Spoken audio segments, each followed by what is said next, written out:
Hello everyone, সবাই কীরকম আছো? আশা করছি খুব ভালো আছো, সুস্থ আছো। এদিকে আমরাও ভালোই আছি। আজকে হচ্ছে বৃহস্পতিবার, আর হচ্ছে এই যে গাছগুলোর সামনে একটুখানি দাঁড়ালাম। এই গাছটা দেখো না, একটুখানি মরা মরা মতো হয়ে যাচ্ছে। এই যে কি যেন জল বেশি হয়েছে কিনা জানি না, মাটিটা ভেজা। আসলে বেশ অনেক দিন থেকে, মানে এই পুরো যে শীতের যে সিজনটা পুরোটাই আমার বারান্দার রোদ আসে না, সেই জন্য এই গাছগুলো না একটুখানি পরিস্থিতি খারাপ হয়ে যায়। আর সম্ভবও না এই একটা একটা করে টব নিয়ে ছাদে দিয়ে আসা। তো সেই জন্য এতদিন ঠিকঠাকই ছিল।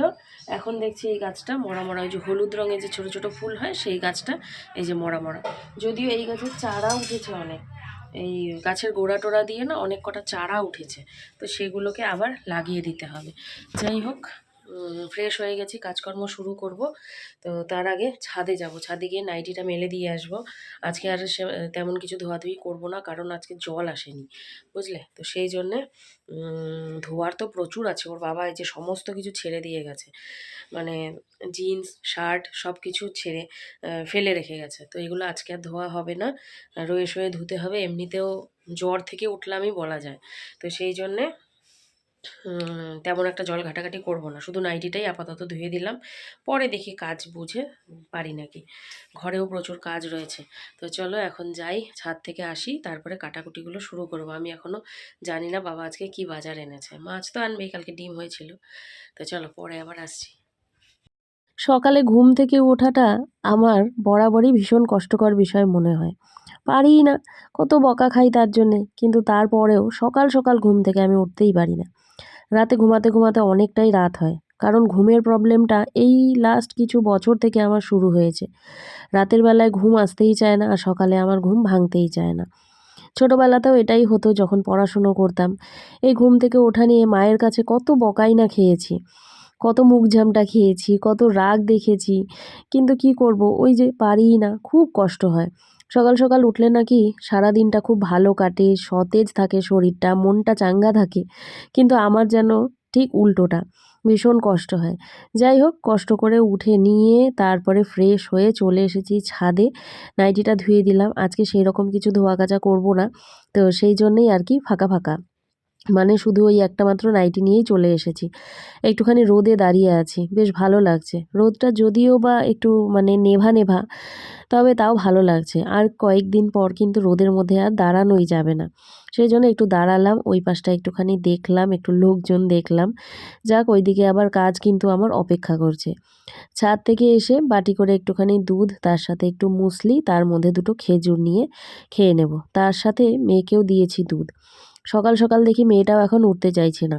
ও আবার একটু আলাদা রকম। ওকে তুমি সকালে যখন ডাকবে ও তখনই উঠে পড়বে। ও চাইলে আবার স্কুল থাকলে সময় মতো উঠে পড়বে, আবার না থাকলে দেরি করবে। এইরকম একটা বিষয়। যাই হোক, কাজে লেগে পড়েছি। মা গেছে নিচে মাছ ধুতে। তো সেই সময়টা একটুখানি ভাবলাম কাজগুলোকে আগিয়ে রাখি। তো এই যে চা খাওয়া হয়েছিল, চায়ের বাসনগুলো নিয়ে মাজার ওখানে রেখে আসি, যেখানে আমি বাসন মাজবো আর কি। তারপর মায়ের কাছ থেকে শুনে নেব কি কি সবজি তরকারি হবে আজকে। যদিও মা আগেই কফি কেটে নিয়েছিল, রুই মাছ এনেছিল বাবা। তো সেই রুই মাছের ঝোল হবে ফুলকপি আলু দিয়ে, তার সাথে এই যে সব রকম সবজি দিয়ে একটা হবে চচ্চড়ি, ওই রসুন দিয়ে, আর মাছের মাথাও ছিল সেটা দিয়ে। এই রকম গাজর দিয়ে সবজি কাটলেই না মেয়ে আমাকে বলে, মা দেখো ট্রাই কালার হয়ে গেছে। মানে ওই যে আমাদের পতাকার কালার, ও দেখতে ভীষণ ভালোবাসে এই রকমের সবজি কাটা। যাই হোক, সবুজ সবজির মধ্যে ওই গাজরটা দিলেই একটু অন্যরকম লাগে দেখতে, বেশ ভালো লাগে, খারাপ লাগে না, তাই না বলো? আমি কিন্তু সবজি বলো শাক বলো এইরকম বালতিতে করেই ধুয়ে নিই, তাতে আমার একটা মনের স্যাটিসফ্যাকশান আসে। বেশ ভালো লাগে, মানে খলখলে করে ধোয়া হয় সেই জন্যে আর কি। যাই হোক, সমস্ত সবজি কাটাকুটি শেষ। আজকে সমস্ত বলাও ভুল, এই একটাই সবজি কাটাকুটি ছিল। আজকে মশলা বাটারও ছিল, তারপরেও মাকে বললাম যে যেইটুকু আছে সেইটুকু দিয়ে আজকে চালিয়ে নাও, আগামীকালকে করব। যাই হোক, ওইদিকে সবজি তরকারির কাজকর্ম সেরে চলে আসলাম ঘরের কাজ করতে, যেটা আমার প্রত্যেক দিনের ওষুধের মতো কাজ করে বলতে পারো। একেবারে পারি না, টুকটুক করে করতেই থাকি। ঘর গুছিয়ে রাখা কথাটা শুনতে খুব সাধারণ মনে হয়, তাই না? যদিও এটা খুব অসাধারণ আমার মনে হয়। এর ভেতরে লুকিয়ে থাকে না শান্তি আর একটা স্বস্তি, দেখবে। শীত তো আস্তে আস্তে যেতে বসেছে, তো সেই জন্য এই যে কিছু কিছু সোয়েটার, এই সোয়েটারটা সেদিন ধুয়েছিলাম, তো এগুলো তুলে দিচ্ছি। কারণ এগুলো লাগে না না, আর যেখান থেকে মানে রেগুলার ওয়্যার যে জামা কাপড়গুলো থাকে সেইখানে জঙ্গল হয়ে আছে, যেটা পরবো সেটা আর খুঁজে পাই না। সেই জন্য এই যে আলমারি খুলে নিয়েছি, দিয়ে এখন এই যে যেগুলো দরকার নেই সেগুলোকে এক এক করে ঢুকিয়ে দিচ্ছি। আর ও বসেছে পড়তে, তোমাদের দেখাচ্ছি, দেখো, দেখেছো? একটু শুয়েছি আমি। গরম জল দেয়া আছে, বলছি যা গিয়ে স্নান কর, আর এখানে হচ্ছে এরকম করে পড়ে আছে। না না, যা যা যা স্নান করে নে। চলো এগুলো এখন ঢুকিয়ে দিই এক এক করে, তাহলে আমার জঙ্গল কমতে থাকবে। একটা পরিষ্কার গুছোনো ঘরে ঢুকলেই মনটা যেন নিজে থেকেই ভালো হয়ে যায়। কারণ ঘর শুধু তো আমাদের থাকার জায়গা নয়, এটা আমাদের নিজের একটা ছোট পৃথিবী বলতে পারো। প্রতিদিনের ব্যস্ত জীবনে ঘর এলোমেলো হওয়াটা খুব স্বাভাবিক, কিন্তু একটু সময় নিয়ে যখন আমরা জিনিসগুলো ঠিকঠাক জায়গায় রাখি, তখন শুধু ঘর নয়, মনটাও গুছিয়ে যায়। বিছানাটা ঠিক করে রাখা, টেবিল পরিষ্কার করা, অপ্রয়োজনীয় জিনিসগুলো জায়গা মতো সরিয়ে রাখা, এই ছোট ছোট কাজগুলোই কিন্তু ঘরকে সুন্দর করে তোলে। ঘর গুছিয়ে রাখা মানে শুধু সৌন্দর্য নয়, এটা একটা অভ্যাসও। এই অভ্যাস আমাদের দায়িত্বশীল হতে শেখায়। এই যে আমি আমার মেয়েকে শেখাই, এটা এখানে রাখবি, এটা ওখানে রাখবি, জায়গার জিনিস জায়গায় রাখবি, অতটা শেখে না, পাত্তাও দেয় না বলতে পারো, বাচ্চা মানুষ তো। তবে যখন ও পাত্তা দিতে শিখবে, এই কাজগুলোকে করতে শিখবে, তখন ওর এই অভ্যাসগুলোই কিন্তু ওকে আরও দায়িত্বশীল করে তুলবে, তাই না? আমার তো এটাই মনে হয়। এই ছোট ছোট কাজগুলোকে দেখবে, এই কাজগুলো করলেই দেখবে ঘরটা কিন্তু অনেকটা সুন্দর হয়ে হয়ে ওঠে, আর আমাদের মনটাও লাগে অনেক ভালো। যখন সব কিছু নিজের জায়গা মতো থাকে, তখন দেখবে কাজ করতেও সুবিধা হয়, আমাদের সময়ও বাঁচে। কারণ কি, মনে থাকে আমাদের কোথায় হাত দিলে আমরা কোন জিনিসটা পাবো, কোন জায়গায় কোন প্রয়োজনীয় জিনিসটা রেখেছি, সেটা আমাদের চট করেই মনে পড়ে যায়। সবচেয়ে বড় কথা, একটা গুছানো পরিবেশ কিন্তু আমাদের চিন্তা ভাবনাকেও পরিষ্কার রাখে। চারিদিকটা তাকালে যদি নোংরা ময়লা দেখা যায়, কেমন একটা লাগে না, গা গিনগিন করে। অনেক সময় মনে হয় আজ না থাক, কাল করব, কালকে গুছাবো, কিন্তু দেখবে সেই কাল আর আসে না। তাই আমার মনে হয় প্রতিদিন অল্প অল্প করে গুছিয়ে রাখাই সবচেয়ে ভালো উপায়। তাতে আমাদের চাপও পড়ে না, আর ঘরটা গুছানোও হয়ে যায়। একটা ঘরের সৌন্দর্য দামি জিনিসে কিন্তু হয় না, সৌন্দর্য বাড়ে যত্নে। ভালোবাসা দিয়ে সাজানো ঘরেই আসল শান্তি। দিনের শেষে যখন কোথাও থেকে ক্লান্ত হয়ে বাড়ি ফিরবে, তখন এই গুছোনো ঘরটা আমাদের দেবে আরাম, আর দিবে নিরাপত্তা। তাই ঘর গুছিয়ে রাখা শুধুমাত্র কাজ নয়, এটা নিজের জন্য এবং নিজের পরিবারের জন্য একটা ছোট ভালোবাসার প্রকাশ। কারণ একটি সুন্দর পরিপাটি ঘর মানেই একটি শান্ত মন, তাই না? তোমাদের কি মনে হয়? আমার তো এটাই মনে হয়। তাই টুকটুক করে যখন যেদিকে পারি একটু একটু করে গোছাতে থাকি। তোমরা হয়তো বলবে যে এই তো একটুখানি ঘর, তারপরেও বলছো এত কথা। কিন্তু এই ঘরের মধ্যেই দেখবে সারাক্ষণ ঘুটুর ঘুটুর করে আমি কিন্তু এদিক সেদিক করতে থাকি। মেয়েটা এখন না একটুও কিছু করতে চায় না, জানো তো? সামনে পরীক্ষা একেতেই চলে এসেছে, তারপরেও এই সমস্ত কাজগুলো করতে নাকি ওর ভালোই লাগে না। মেয়ে মানুষ তো, একটা দিনে ওকে সব কিছুই করতে হবে। সেই জন্য এখন আর ওকে আমি চাপ দিয়ে কিছু করি না, বলি না। আমিও কিন্তু এরকমই ছিলাম। বাপের বাড়িতে থাকতে ঘর সেই রকম গোছাতেই চাইতাম না, জায়গার জিনিস জায়গায় কিছুতেই রাখতাম না। ওর মধ্যে আমি নিজের প্রতিচ্ছবিকে দেখতে পাই, জানো তো? মা চিৎকার করতো, এটা এখানে কেন রাখলি, বা ওটা ওখানে কেন রাখলি না, বা এটা কেন পরিষ্কার করলি না, বা এটা জায়গার জিনিস জায়গায় রাখ, জলের বোতলের মুটকি আটকা। মা কিন্তু এরকম বলতেই থাকতো। কিন্তু ওই যে আমি বেপরোয়া ঘুরে বেড়াতাম, এদিক সেদিক, এই ঘর সেই ঘর, পড়াশুনো নিয়ে থাকতাম। মায়ের কথাগুলোকে তখন পাত্তাই দিতাম না। কিন্তু এখন ভাবি আমি যে আমার মেয়েও কিন্তু ঠিক আমার সেই ছোটোবেলার মতোই করছে। আমার নিজের ছোটোবেলাগুলো মনে পড়ে যায়, জানো? ও যখন এই রকমই খামখেয়ালি হয়ে থাকে, তখন আমি নিজেকে দেখতে পাই ওর মধ্যে। আমিও ঠিক ওই রকমই ছিলাম। কিন্তু সময়ের সাথে সাথে দেখো সব কিছুই শিখে গেছি, তাই না? মেয়েরা মনে হয় এই রকমই হয়। মেয়েদের অভ্যাসটাই এরকম হয়, বাপের বাড়িতে থাকতে তারা অগোছালো থাকে, খামখেয়ালি থাকে, কিন্তু সময় মতো কিন্তু তারা ঠিকই চেঞ্জ হয়ে যায়, নিজেকে পাল্টে নেয় সময়ের সাথে সাথে। যাই হোক, অনেকগুলো কথা বললাম। আর তোমাদের সাথে কথা বলতে বলতে আমার ঘর পরিষ্কার, ঘর গুছানো অনেকটা হয়ে গেল। বেডশিটটা আর আজকে চেঞ্জ করছি না, দেখি আগামীকাল করব। তবে কয়েকটা বালিশের কভার কিন্তু আমি চেঞ্জ করে নিয়েছি। কোল বালিশের কভারগুলো বেশ কয়েকদিন থেকেই পাল্টাবো পাল্টাবো করছিলাম, হয়ে আর উঠছিল না। তারপর ভাবলাম যে না, আজকে যাই হয়ে যাক না কেন আমি কোল বালিশের কভার দুটো কিন্তু পাল্টাবই। সেই জন্যে সময় নিয়ে বসে পড়েছি আজকে, জানো তো, টিভি দেখতে দেখতে করে নিলাম।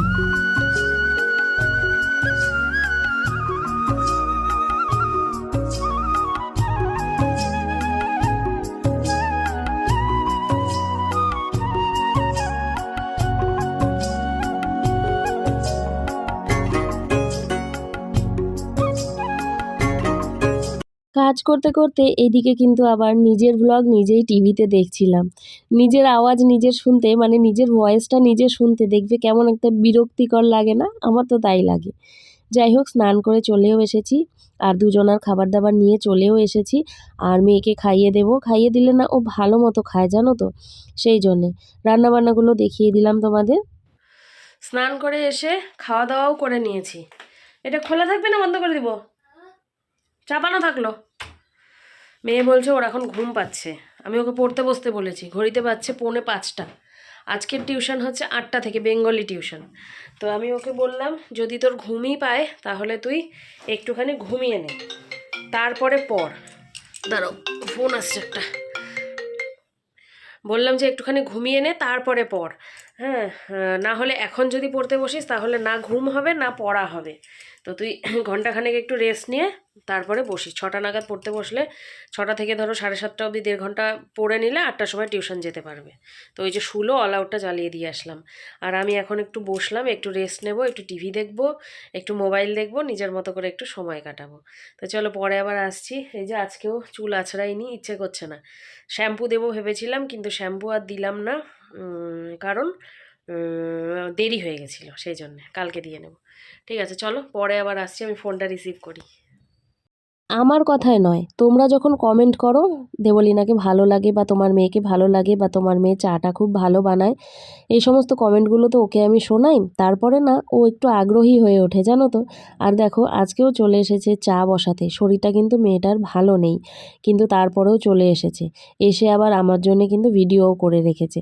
যাই হোক, শেষ অবধি আর দাঁড়িয়ে থাকতে পারেনি, আমাকে পাঠিয়ে দিয়েছে। মেয়ে তো চা বসিয়ে গেছিলো, তো চা হয়ে গেছে। এখন ও বলছে মা তুমি ছাঁকো, আমার যেতে ইচ্ছে করছে না। তাই এই যে চা ছাকার জন্যে আমি চলে আসলাম। হয়ে গেছে চা, দুধ চিনি চা পাতা সব ওই দিয়ে গেছে। গ্যাসটা বন্ধ করে দিই। এবারে আমি চলো ছেঁকে নিই, খেয়ে দিয়ে আবার বেরোতে হবে টিউশনে। नैना तेरे कजरारे हैं, नैनों पे हम दिल हारे हैं। রেডি হয়ে গেলাম চা খেয়ে। এই যে এই কুর্তিটা না অনেক দিন পর পরলাম, ওই মানে আলমারির ভেতরে ছিল, বেশ অনেকটা ভেতরে। তো আজকে কিছু ওই সোয়েটার ওই সমস্ত আলমারিতে রাখলাম না, তখন এটা হাতের সামনে এসেছে, তো সেই জন্য আজকে এটা পরে নিলাম। তো যাই হোক, ঘড়িতে 8টা বাজতে চললো, মেয়ে ওদিকে তৈরি হচ্ছে, যাই গিয়ে দিয়ে আসি ওকে বাংলা টিউশন। তো এসে তারপর তোমাদের সাথে কথা বলবো, ঠিক আছে? ওই যে ও রেডি হচ্ছে, আর ওর হচ্ছে সমানে হাঁচি হাঁচি। যখন বলি একটু ভালো ভালো জামা কাপড় পর, মানে একটু মোটা জামা কাপড় পর, তখন পরবে না। মানে ওকে বাড়িতে তোমরা দেখলে বলবে যে গরম পড়ে গেছে, এইরকম জামা কাপড় পরে থাকে।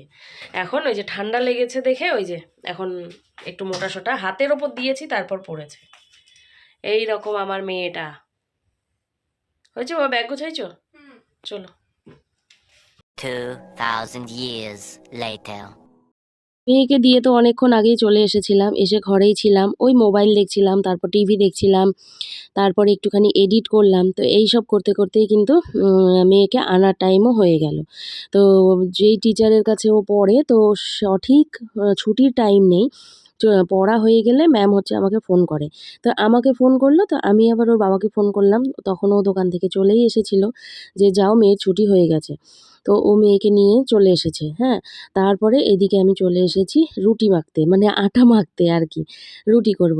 মেয়ের তো সর্দির মুখ তোমাদের বলছি, ভাত ও রাতের দিকে না খেতেই চাইছে না।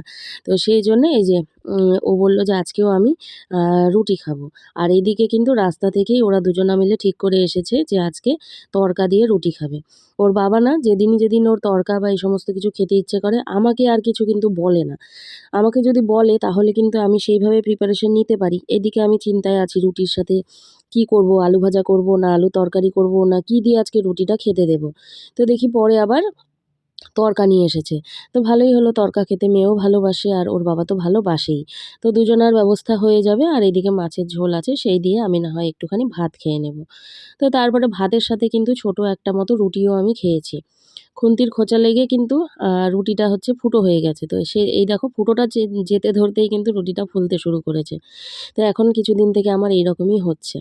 যাই হোক, তো খাওয়া-দাওয়া ওই আমি একটুখানি ভাত খেয়েছিলাম আধা রুই মাছের পিস দিয়ে, আর তার সাথে হচ্ছে একটা রুটি খেয়েছিলাম একটু তড়কা দিয়ে।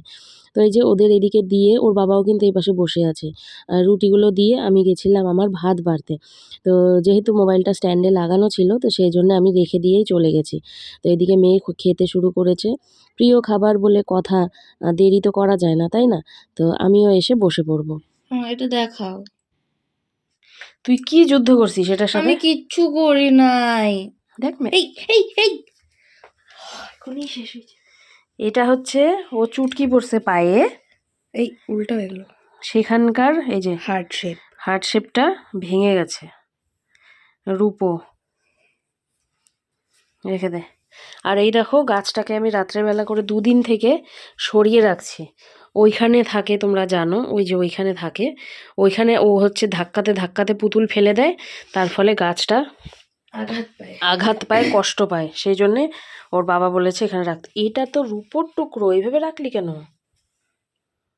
ওই ঘরে ওখানে রেখে কারণ দে। এখানে যদি থাকে তাহলে হারিয়ে যাবে, এখানে এটা থাকলে আমার হারাবে না। ওই লাল কৌটায় রেখে দে।